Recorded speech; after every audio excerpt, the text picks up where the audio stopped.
Hi everyone, this is Liam Eagle. I'm the Editor-in-Chief here at the WER, and I'd like to welcome you all to today's WER webinar, sponsored by Parallels. It's called the VPS Landscape, an Avenue to Profit from the Cloud. It's going to feature a presentation from David Abramowski, who is Senior Director of Virtual Infrastructure Marketing at Parallels. I'll turn it over to David in just a moment, but first I want to just do a quick couple of housekeeping things. We're going to save some time at the end for a Q&A, so you can submit your questions. But I'll be keeping an eye on those questions throughout the presentation. So if something comes up, while David's talking, I'll try to find a polite point to interrupt and sort of put those questions to him then. Otherwise, we'll save some of the questions till the end. And if you have a question that doesn't get answered, please trust that we have a copy of all the questions that were submitted. So we'll make sure we follow up with those after the fact. And of course, there'll be some contact info on the screen at the end. So if you have a question that you don't want to ask in public, then you can certainly follow up privately after the fact. Finally, an archived copy of the video of the presentation with the slides and everything will be on the WER probably early next week at thewer.com/webinars, and I believe they'll be posting a copy on the Parallels website as well. So without any further ado, I will hand things over to David, and he will take it away. David? Great. Well, thank you, Liam. Let me go ahead and switch this over to the presentation, and we'll get started here. So as Liam said, I'm David Abramowski. I'm a Senior Director of Virtualization Marketing here at Parallels. And what we're going to do today is we're going to talk about VPS, both from a landscape perspective as well as kind of a functional perspective on how you can make some changes within your organization or take advantage of what's going on inside the marketplace. Liam, is that showing full screen for you? Yeah, I was just about to say, if you I think you clicked the button you just clicked a moment ago, the sort of full screen thing. Yeah, the top right there. Sorry. And if there's usually a button at the bottom right of the page that has a little, kind of looks like a wine glass, but it's supposed to be like a slide screen, or yeah, slideshow screen. There you go. Typically, oh no, I see that. But I can't see it now. But I think there it is. Yeah, there we go. All right, technical difficulties are over. Beautiful. So in today's talk, what I'm going to do is I'm going to cover some interesting aspects of VPS research and some information that we've garnered from our customer base. So we'll cover these four areas. We'll cover VPS and cloud server opportunity. We'll go through a marketscape that we've commissioned at Parallels to look at how people are offering VPS offerings. We'll go through kind of a vision for the future of VPS, and then we'll look a little bit about Parallels technology and why we think it's the best for kind of the next generation VPS and cloud server offerings. So to start this off, to kick off this presentation here, we want to talk just a little bit about virtual private servers and kind of the cloud server opportunity.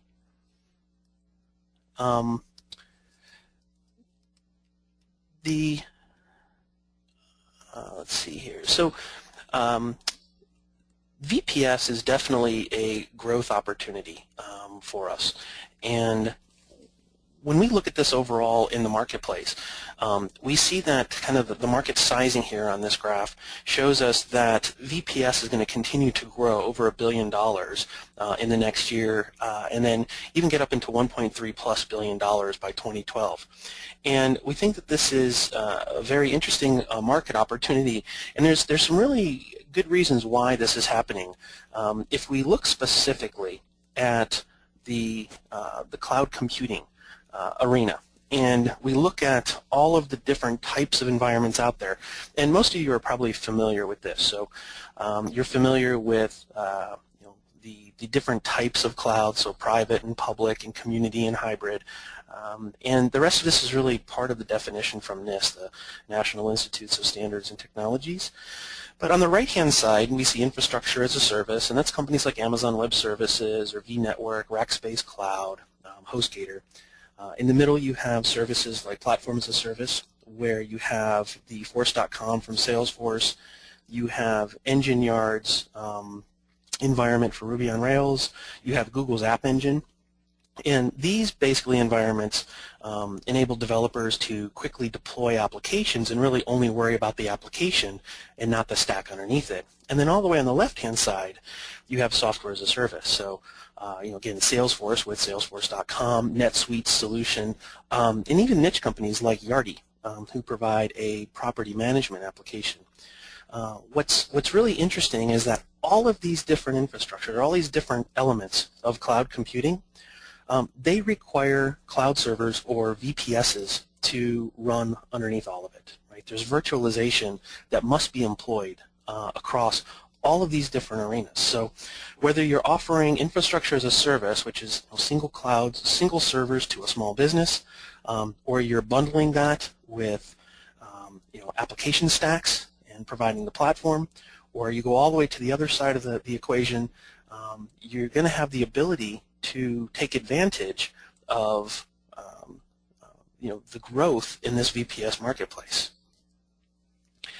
Now, the challenge you have as a hoster is that when we look specifically as infrastructure as a service, or you look at delivering individual virtual private servers or cloud servers, is that you kind of have a struggle because you have to provide an excellent service at a competitive price, and yet you still have to be able to make a profit. As a matter of fact, we see out there a lot the price points for virtual private servers and for cloud servers continue to fall, yet companies still need to figure out how can they manage those environments and make money off of it and really take advantage of it.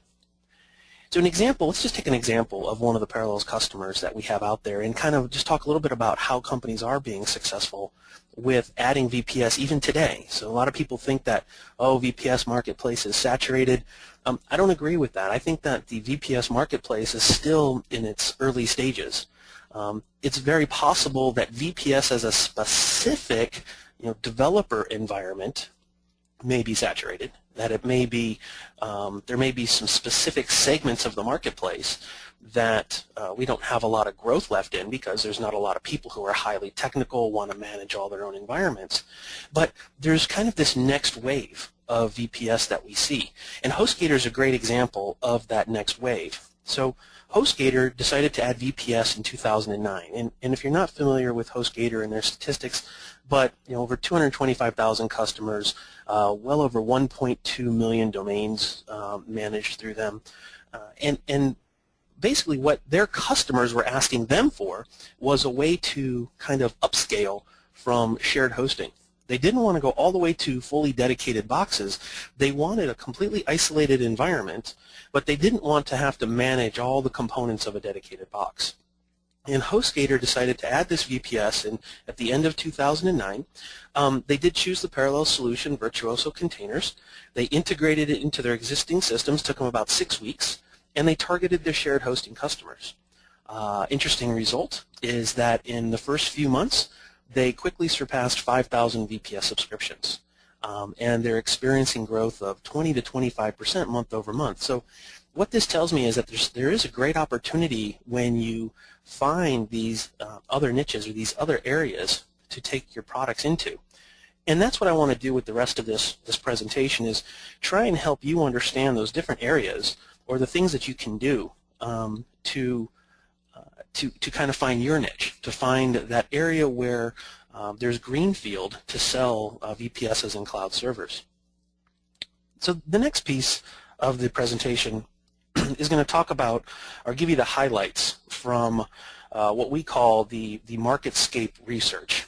This was a project that we commissioned. So we know that when you have better data about a marketplace, you can make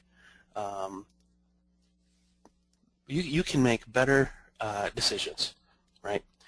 So we commissioned a study to gain a better understanding of the VPS and cloud market space. And this is really from an offering perspective. So what are the companies around the world offering when it comes to these different types of solutions? And what we wanted to do here was we wanted to determine similarities, highlight differences, and then we wanted to share this data with our customers and our partners, and well, through this webinar we're going to share it with a lot more people. So let me show you some of this information, and I think you'll find this pretty interesting. So when we did this Marketscape project, the first thing that we did is we broke out two different study groups. We created the first group, which was a random assortment of 50 virtual private server hosting providers across 4 geographic areas, and we chose the United States, UK, Canada, and Australia. So we had a target of 200 independent companies that we went after here, and these were randomly chosen by our third party that we used for this part of the analysis. And then the second group that we looked at is we took the top 20 global hosters by revenue according to Tier 1 research. And what we did there is we took and we performed primary research against these two different groups. And we looked at their OS types, the virtualization solutions that they used. We looked at the packaging and pricing, naming, etc. And we invested over 1,000 hours into this research to try and come up with this better data to help us understand what's going on within the marketplace. So I'll show you a little bit of this data. Now this is just going to be the highlights. On the Parallels website we do have a full webinar on this that you can take a look at. It's available on demand. And it will take you through a lot more elements than just what I have here in this short edition. But when we look across the landscape, the Marketscape, we see that this slide here shows us what the operating system choice is across VPS offerings. And today we see across the US, the UK, Canada, and Australia that a good majority is still all Linux-based. So VPS still wins out or Linux still wins out within the VPS market space with regards to offerings across these different areas. And if we compare that over on the right-hand side, you can see the top 20. We can compare that, and we see that it's basically roughly the same number that we see across the different geographies. So that's a good indication that Linux is extremely popular between all of those different areas. Now the next thing that we looked at was the type of service, or the common names, that we see across these different areas. And I thought this was kind of interesting because we think, I guess, with the marketing push behind cloud computing, all the vendors talking about cloud computing, really thought that there would be a lot more people talking about cloud. And what we saw as we went out and we did this analysis is that across that 200 group, 200 company group, that the use of the word cloud or cloud service or any type of cloud offering was very small. So you see here only 9% in the US. 9% of the surveyed companies talked about cloud services. In the UK it was only 4%. In Canada 14%. In Australia 8%. This is a pretty interesting indicator that the small businesses, or even the small hosters, may be confused on when they can use cloud. Are there rules to using cloud? Should they just leave the definition or the use of cloud to the large hosters? And that's really one of the things I'd like to bring up and try and dispel, which is today there's really no exact definition of what a cloud server is. There are some standards or some guidelines provided by the National Institute of Standards. IBM will publish their guidelines. Every company you talk to will publish a different set of guidelines on what a quote-unquote cloud compute instance is, and typically their guidelines will guide you towards their solution. So you have to kind of think about this in a bigger market perspective. It's almost like when you look at a copy, and people used to say, well, that's a Xerox. A Xerox was a label or it's a brand name, but it didn't really talk about the quality or the components or the elements of that copy. Right? It could be a terrible copy. People still would call it a Xerox. Well, yet that would never really be a Xerox because it would be a high-end copy. Right? So, I mean, it's a bad analogy, but it's kind of what I'm saying around cloud computing and using the term cloud is that if you're offering virtual private servers and you offer them in a way that people can select the size of the virtual private server so they can determine how big of an environment they want. You bill them on a monthly basis. Well, monthly, you don't have to do hourly billing. That's not a requirement. It's, a requirement is just you bill per use. So if a small business wants to know what their bill is every month, right? They don't like surprises. They want to be billed on a monthly basis. And so you're able to use these terms like cloud computing in your offerings. So I highly suggest that companies start to adopt that terminology to put it into the mix a lot more frequently. As a matter of fact, we can see in the top 20 hosters that 25% of them are already adopting the terms cloud computing inside of their offerings. So they're quickly moving from virtual private servers to offer these cloud services. Now, another element that we thought was interesting that we'll highlight here is we talk about the discounts available inside of the offerings. So, what are companies doing to attract customers? And a lot of it has to do right now around discounts and around offerings. What we found out with our quick study here is that we see anywhere from 24 up to 40% discounts on long-term agreements. It's kind of interesting if you talk about cloud computing and you talk about pay-per-use, but then we give people these big discounts, and there's a lot of adoption of people agreeing to 12-month, 24-month agreements. So again, shows us that the commitment on the small business side is there, and they may not need that ongoing, hourly type billing at this point in time. So another piece we can look at here is the size of VPS plans by country. And this was pretty interesting information because there's such a disparity between the different countries and the average VPS solution.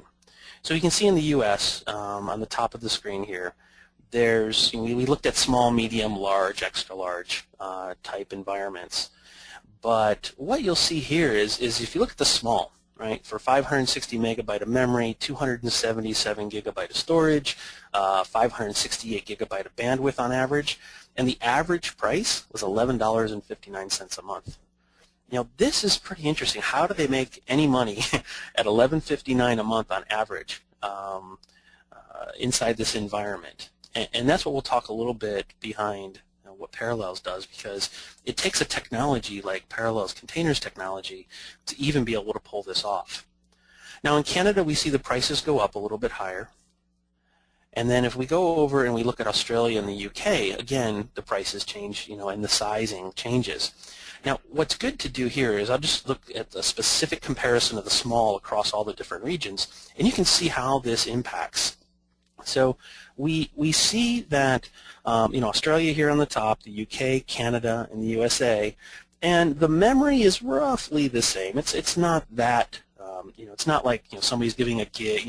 The small packages are a gig in one space and 10 gig in another, but it's pretty consistent. Now, where there's a huge difference is in the storage category. So if we look at the average on the small end in Australia, they give about 15 gigabytes. Yet in the United States, they're given 277 gigabytes. What this tells me is that the United States is still really focused on that early adopter or that technology evangelist market, where it's all about speeds and feeds instead of about a solution. Whereas what we see in Australia and the UK is we see a lot of solutions. We even see this in APAC, a lot of solutions where applications are bundled on top of a VPS, and then the amount of storage that you need is just enough to run that application for a period of time. So you don't need to give away these huge amounts of storage. But this is just a kind of a good picture here. And then also on the bandwidth. So we know that in Australia, bandwidth is very expensive. And so they include a small amount of bandwidth, whereas in the United States and the UK, you can see there's a tremendous amount of bandwidth on average given for this small VPS offering. The last thing that we look at is on the right-hand side there is the pricing. And you can see how the pricing goes from $11.59 in the US to an average of $59 of VPS in Australia. So in some of these other regions, pricing and the what you get for your dollar is very, it could be it could be one reason why they price themselves out of a market and people go to the U.S. instead of that region, or it could be that there's strategic advantages to host in that region and they're able to maintain that price point. So it's kind of an interesting statistic to help you determine, like as you look in these different regions, how do you price or how do you provide different size packages to take advantage of what's going on in the marketplace. Some extra incentives that we found, and this is an interesting trend that is impacting most of the VPS offerings out there. The first column there where it says the percentage, this is basically what kind of discounts are people getting. And what we did here is we took and we rolled back like if they gave away a month free or if they did provide any type of a specific dollar discount, and we tried to roll it back into a percentage. So we can see that the percentage of an extra incentive, and this is over and above the long-term incentive, but they're not actually very high. So in Canada, you see there's about a 6% incentive, in the UK a 4%, in the USA 4%. This is pretty standard because when we compare that to the top 20, we see about a 5% on average extra incentive. So 4, 5, 6% is pretty standard. Now, where we do see a lot of growth and we see more and more companies adding on is specifically around credits to third-party services. So things like Google AdWords, MySpace ad credits, sponsored links, and we see anywhere from as low as $25 worth of ad credits on the low end, upwards to $150 or more in credits on the high end. So there's an opportunity here to start to bundle together third-party offers, whether you work specifically with Google or MySpace or whatever your target market is. But there's some interesting movement in the marketplace around helping people not only get their site up and running, whether it's an application or a website, but then kind of bringing that value together as a company and providing them kind of with the kickstart to get going with things like online advertising. So that covers the Marketscape portion. Hey, Liam, did you have David, I was gonna interrupt you there. I had a couple questions about while we were still in sort of the product positioning and that kind of space of things. I guess I'm curious about whether you think there's a kind of and let's take for granted that we're talking about small businesses as customers here. Is there a kind of customer who is saying, I need the cloud, or is that something that you have to sort of present to them? And if there are customers that are saying, I need the cloud, are they small businesses, and can people who tend to serve small businesses serve those customers? So that's actually a great segue into the next section here. So we're going to talk a little bit about, because really we're going to talk about what they're looking for, right? And so I think that with small businesses, I don't know a single small business that has talked to me and said, I need the cloud, right? Because nobody really knows what the cloud really means. But what they do tell me is they tell me, I really would like a phone system, a VoIP system, or I would really like a trouble ticketing application online, or I would really like the ability for all of my consultants to track their time online so I can get consolidated reports. And then the translation to that is, well, a VPS in the cloud with an application bundled on top of it will really solve that problem from a very inexpensive standpoint. So I don't know if that answers what you were trying to get at, but let me get into this next section and maybe we'll answer that question there. Can I ask you one more question before you go on? You sure may. So the other thing was there was some sort of talk about how you could sort of treat the cloud or a VPS as similar, and they're certainly similar in terms of opportunity. I'm curious if there's a market in the same way, if there's a market for something called VPS, if customers are coming and saying, I really need a VPS, or are they just, you kind of hinted at it with the HostGator, but is this something you can sort of, here's a solution that meets your needs, it happens to be called a VPS? Yeah, I think that VPS is kind of the techie term, right? And developers will understand what a VPS is. People who have been on the leading edge and have been, getting their own servers for years know what a VPS is, right? But the opportunity is to get away from that and to offer, specialized services that are bundled together. And so I don't think that, I think in my opinion, I think that you will see less of the VPS offerings as kind of the forefront for companies, and more of more focused around a specific business problem that it's solving. Okay, great. So the one term that I have, and actually this goes straight in line with what we were just talking about, Liam, is the one way that we can increase adoption of these servers in the sky and the cloud computing technology is to simplify things. If we look at the traditional small business, I mean, I just go back and I look at the guy who's running a 5-person design shop, or somebody running a 10 or 15 person facility, and the staff that they don't have is they don't have those technical people that are sitting there all day trying to tweak and make servers run. Right? They don't have people who understand how do you download and compile an open source application. How do you take advantage, or how do you patch a Linux operating system? And for those people, if you start talking VPSs and managed servers and all these things that you have full access to your kernel and you can on the fly change your memory, they're not even gonna listen to you. What we have to do as an industry is we have to figure out how do we attack business problems and simplify the implementation of technology for these small businesses, so that we can go, as we talk to the small business owner of a little hotel, or to a restaurant owner who wants online reservations, or to all these different types of companies, we have to be able to simplify the message and talk in their terms and not talk in our terms. So I think that's going to be a big change in the virtualization or virtual private server or cloud server environment. And one of the ways that we can do this is we have to take and we have to look at attracting new segments of these small businesses. So up to this point, everybody, as I mentioned this earlier, is that we fight for those technology enthusiasts or those early adopters, right? If you think about Jeffrey Moore's technology adoption curve, there's a really small subset at the front end of any technology adoption curve, and these are the guys who are all interested in speeds and feeds and total control, and they want the ability to fix all their own problems. That is such a small market compared to what's out there.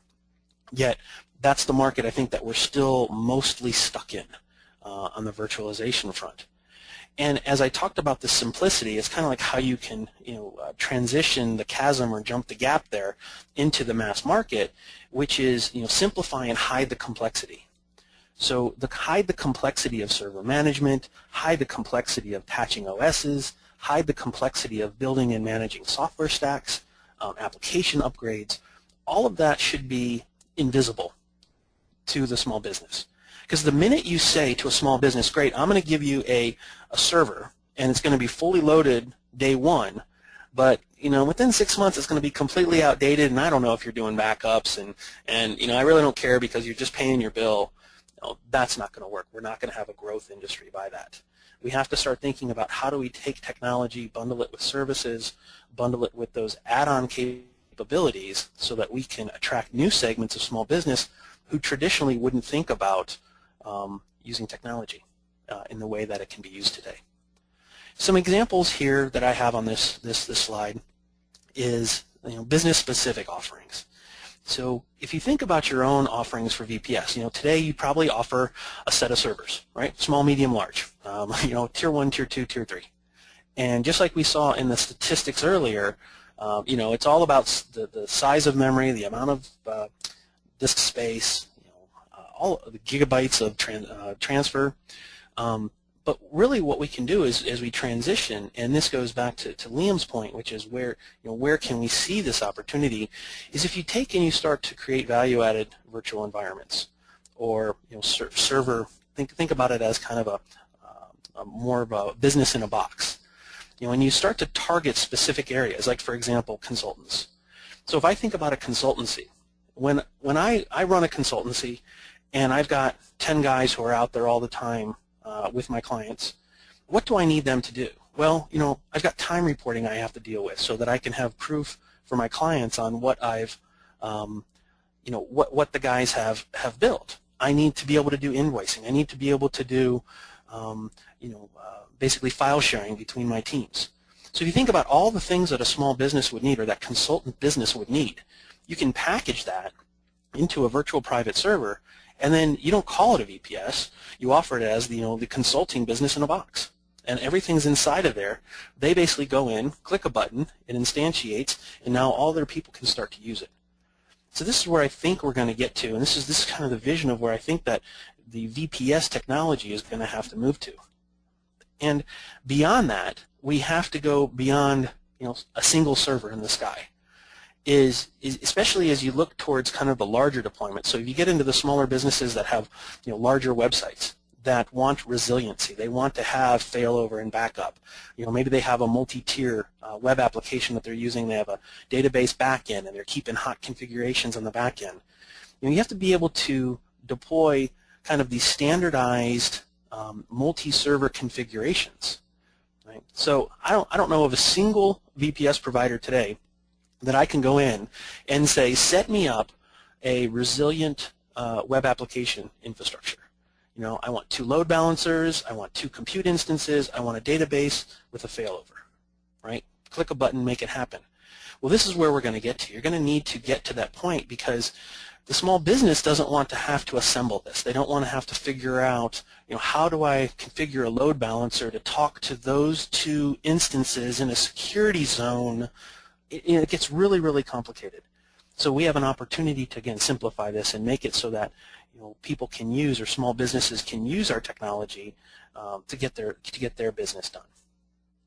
There's also the managed VPS offering. So I think I alluded to this a lot when I talk about simplification. So the ability to automatically deploy applications, or patch the operating system, manage the environment, everything down to monitoring, backups, recovery, all of those different elements are things you can bundle in with your solution and charge additional money for it, and it differentiates you from the competition. And lastly, ready-to-run applications. So the ability to bundle applications inside of virtual private servers and make it something valuable to that specific customer target that you're going after. Now, the next question I usually get, which is all about, so how do we actually do this? So I create my offerings, I decide to go above and beyond, and I start to build intelligence around applications and how to run a specific type of application. Instead of just providing servers, I'm now providing servers with applications, with support, and all these different elements, and I can actually charge for all of that. How do I get the word out? How do I let people know that I do this? And what we've learned through a lot of our research and talking with small businesses out there is that there's really 2 different ways that you can get to the small business. And when we talk about small business, I mean, you're talking millions of targets, right, just in the U.S. alone. What is it, 35 million small businesses? So there's no way. I mean, a single direct mail piece would cost you $35 million, right? Not going to happen. So you have to get much more targeted. And now you can do direct marketing. I mean, you can get very targeted. So, for example, you're going to create that consulting package, and you're going to basically go after everybody in the Seattle metro area.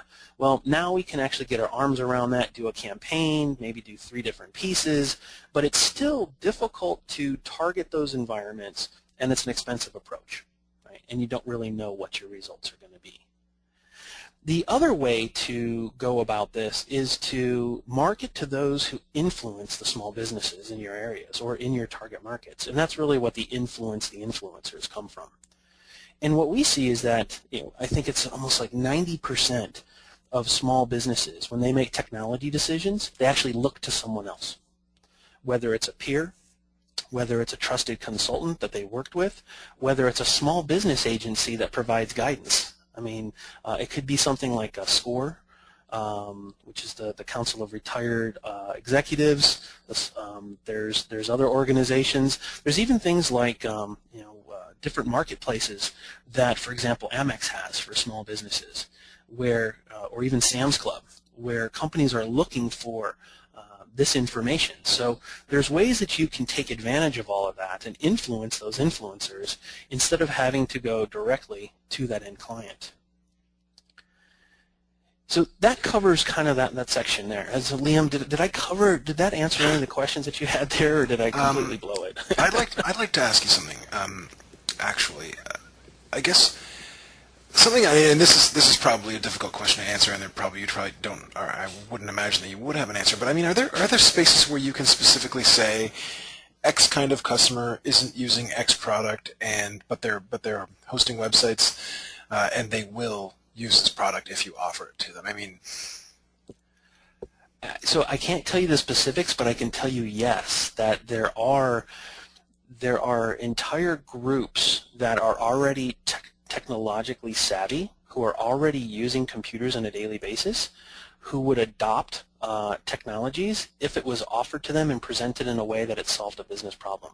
And that's part of some of the research we're doing, and we're providing that to our partners at Parallels, so that we can help them build their businesses. So yes, it does exist. It's not easy to get to, and I think even at Summit this year, the Parallels Summit in February, we'll be revealing a bunch of this research that will kind of highlight who are the segments that are, ripe for the next evolution of a particular technology. Whether it's, we see things like a VoIP, or what do they call it for small businesses?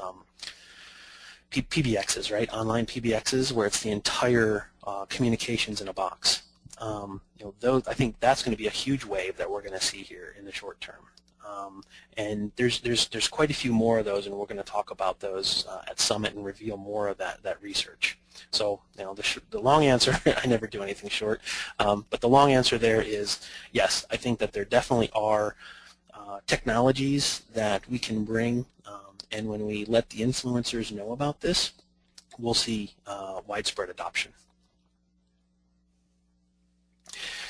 So what I wanted to get into next was just talk about the Parallels offerings briefly and kind of focus it around virtual private server offerings and these cloud offerings and what the capabilities are, and then leave it up to you at that point to think about it. The Parallels offering, and we'll start from the top down, so we start with control panels and IT servers. If you think about, you're probably familiar with Parallels Plus panel. This is a panel that allows a web designer or a hosting reseller or a hoster or even a small business to basically manage their websites, right? Manage their DNS, their SSL certificates, all of those different elements. And there's a site builder available. As a matter of fact, a new site builder that will be debuting here shortly. And then on the other side, we have this product called Parallels Small Business Panel, which it takes some of the basic capabilities of website management that you have in Plus Panel, but then greatly enhances that with an infrastructure for a small business. So when I was talking about like these consulting business in a box that you run inside of a VPS, you literally could start with the small business panel, which gives you access to the entire APS library, which is a library of both open source and commercial applications. And you could configure for any customer their business in a box with literally not having to learn how to do anything. Right? You may not have the expertise or the people on staff who have the time to figure out how do I download Sugar CRM and make it work and install the database. All of that's basically inside the small business panel and makes it just a few clicks to get that up and running for a customer. So those are two solutions kind of at the infrastructure level, or at the panel level. Now the next layer down, we talk about building the cloud itself, right? So cloud requires virtualization and management of that virtualization. And with virtualization, you have several choices, and we'll talk about this. And there's differences. There's two different main technologies in the market space today. There's OS containers, and then there's hypervisors. So most of you are probably already familiar with hypervisors. That's the technology like Zen and ESX, Parallels Server. These are all technologies that basically emulate a layer of hardware. And then on the other hand, there's OS containers, which take the base operating system and partition it into isolated environments. So Parallels has solutions across this entire spectrum, right? We have the containers on the Linux side, containers on the Windows side, and then we have the hypervisor on the right-hand side with Parallels Server bare metal. And all of that is managed through a web GUI. So you can manage it through the command line. There is an API if you want to integrate with third-party systems. But you can also manage it all through a pretty fancy web interface called Parallels Virtual Automation. Now, all of this sits on top of what we call business automation solutions. And on the left-hand side there, you have Parallels Business Automation Standard.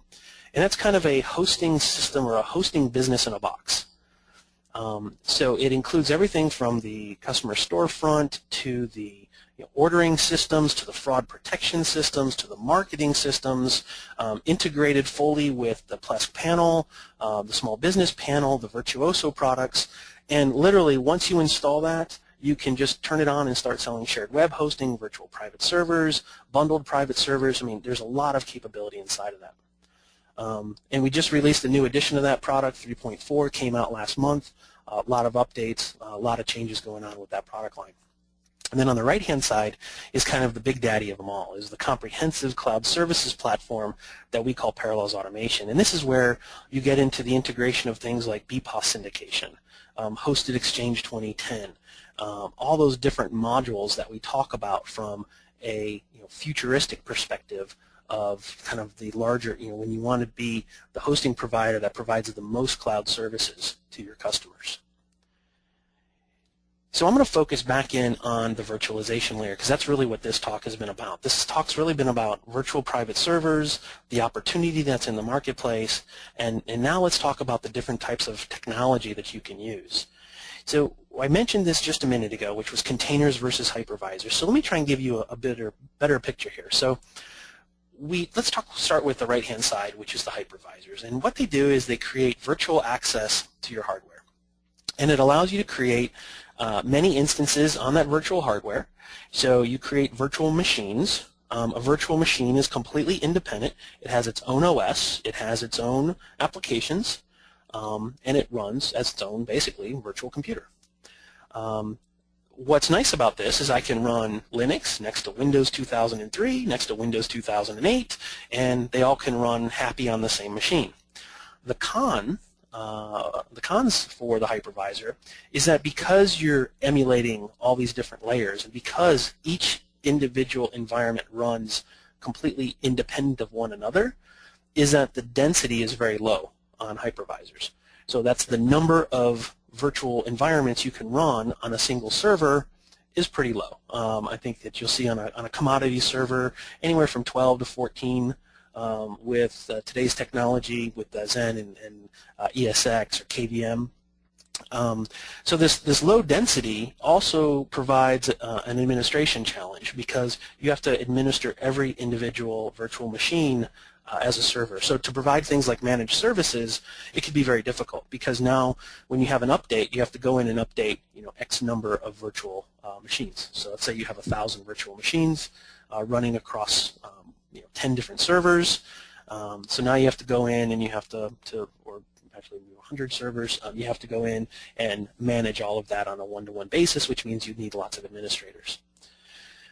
On the container side, containers virtualize access to the operating system. And what they do is they create many instances of that virtual operating system that are isolated and secured from one another. And they're even protected on the resource levels, so one can't run away with the whole server, those kind of things.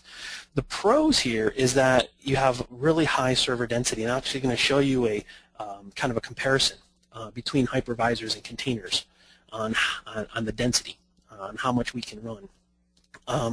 And you also have, because you're sharing a single OS kernel, you have the ability to kind of manage once and replicate to all.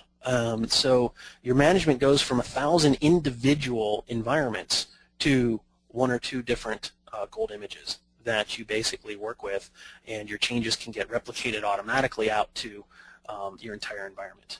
Right? So that's how companies like HostGator can run their new implementation of virtual private servers with just a handful of administrators, right? Because they don't have to manage each and every single one as its own machine.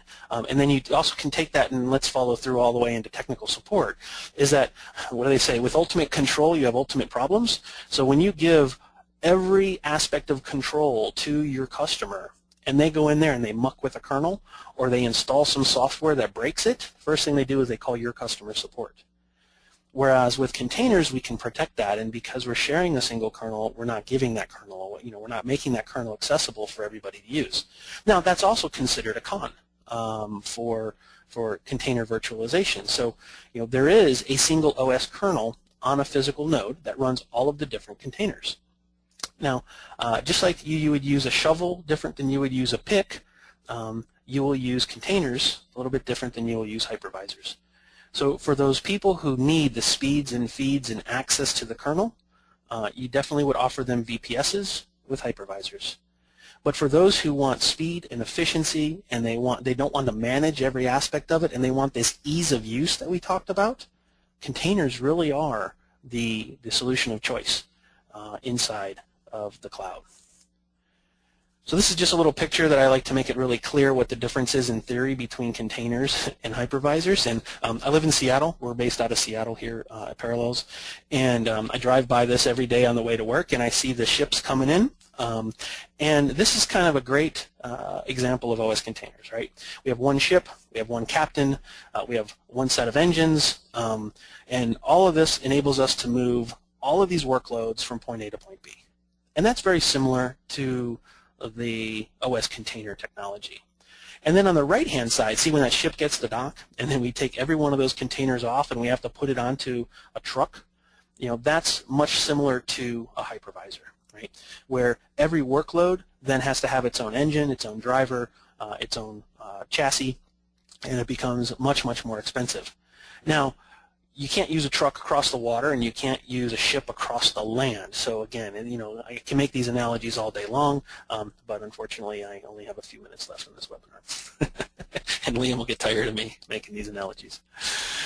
So when it comes down to it, for the hoster to make profit on your VPSs or on these cloud services, there's some really key elements that you have to think about, and you have to think about minimizing redundant storage, leveraging commodity hardware, enabling self-service, automating provisioning and billing, simplifying administration and those routine tasks every day, and then finally getting the most out of your hardware.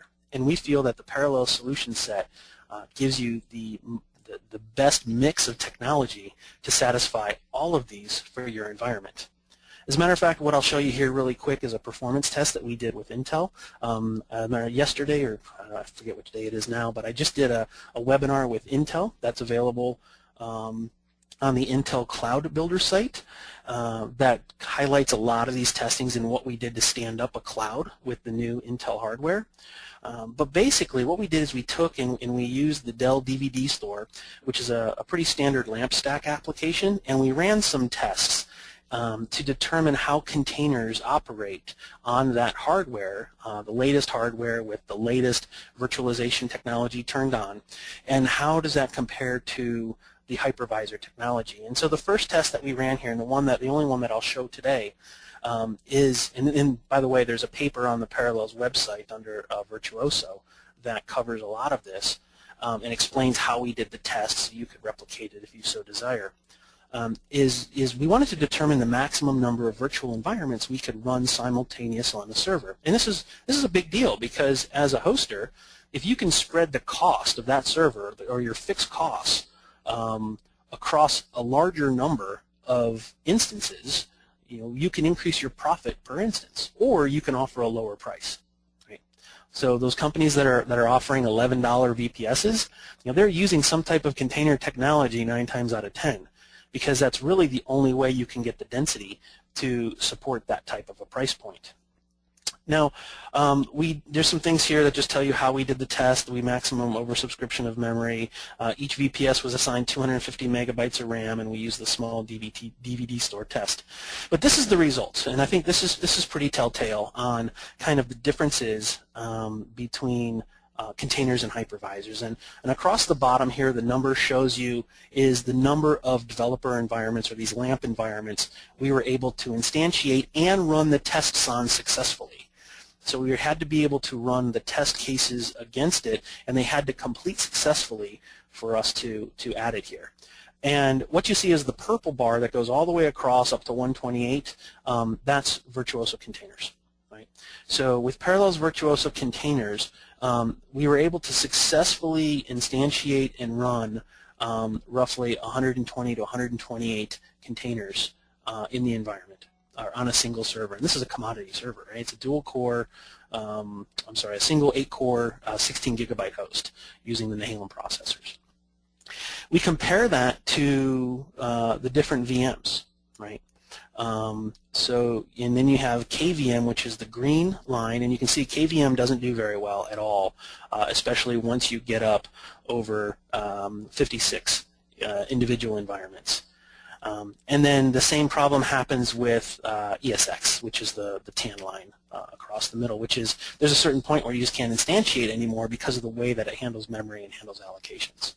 So containers are much more flexible when it comes to high-density environments. And not only high-density environments, but also when we're talking about operations per minute, so total performance. And that's the height of the bar is your total operations per minute. So you see on the left-hand side there it says score OPM.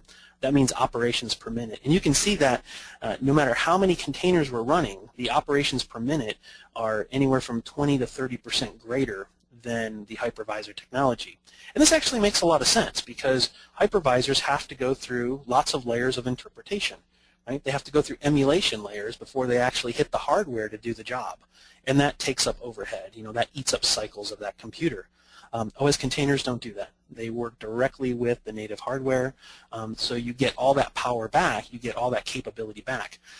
What's interesting, and I don't know how to test this, and I'm trying to figure this out, but I know that if I took a virtual private server or an environment built on a hypervisor, and that exact same environment by memory, disk space, CPU, that's running in a container, and I basically max those two environments out side by side, you would think they should be equal, right? Because an apple's an apple. But not really because of the way the technology works. And I know that Virtuoso container would be much faster, would provide much more capability for the customer. So trying to work on some testing around that to try and help you guys, those customers of ours who are using Virtuoso, to basically show that a Virtuoso virtual environment is much more powerful than a hypervisor environment.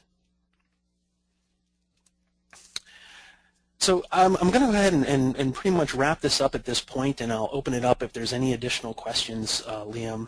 But I did want to just give you some pointers for some more information about what we're working on here at Parallels.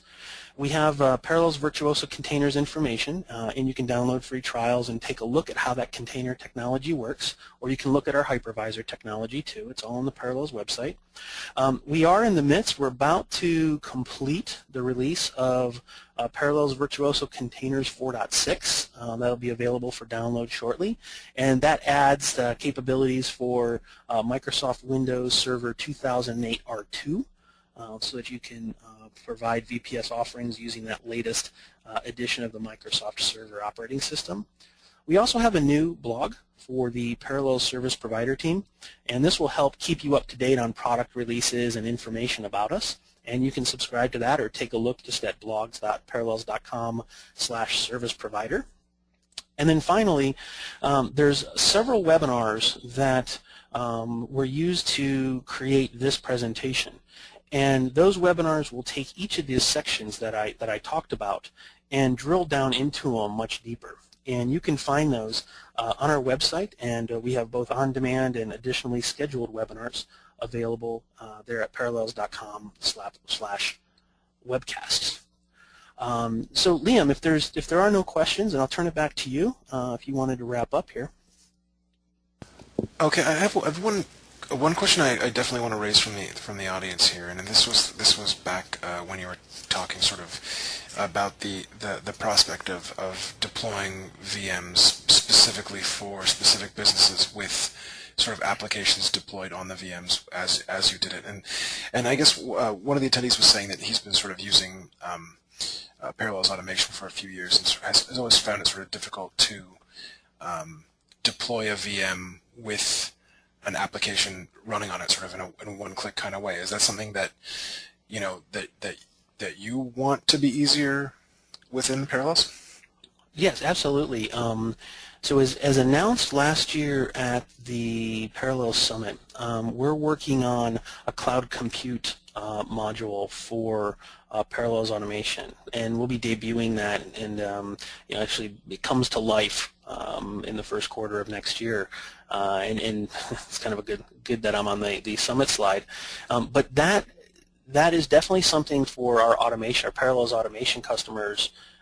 That we think is extremely important, that we make it a lot easier for them to do multi-server configurations, multiple subscriptions under the same heading or under the same customer account, several enhancements. And so if they are a Parallels automation customer, I would suggest that they talk to their account rep and get a briefing on what's coming, because there's lots of exciting elements that we'll be announcing regarding cloud computing and making this VPS ease of use a reality for kind of our next step on the high-end hoster side.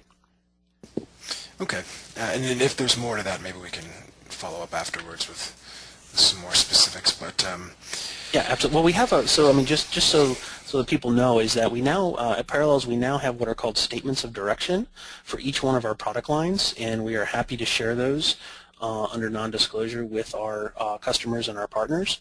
And those will give you kind of a full picture of what's coming on the roadmap and what the product line is going to look like. So it's kind of something first time that we've been revealing that information. So there's a lot of good data out there for everybody. Okay, well, I don't think there are any more questions from the attendees, and I sort of fired off all my questions by interrupting you. But I think if we're a couple minutes from the end of the hour here, and we should probably just wrap things up, if that's all right with you. Great. Well, thank you very much for your time today, Liam, and everyone who joined us. Thank you. Appreciate it, and look forward to seeing everyone on the next webinar we do. Right. So yeah, and just to echo David, I mean, obviously, let's thank David for some great insight into something that I think is very interesting to everyone, and certainly to me. And thanks for everyone for attending, and thank you for submitting some questions. And hopefully this webinar will be up first thing next week on the Were Webinars archive, which is at thewere.com/webinars. And yeah, check out the links that David put up for the excuse me, for the Parallels information sites within that site. So thanks very much, everyone, and have a great day.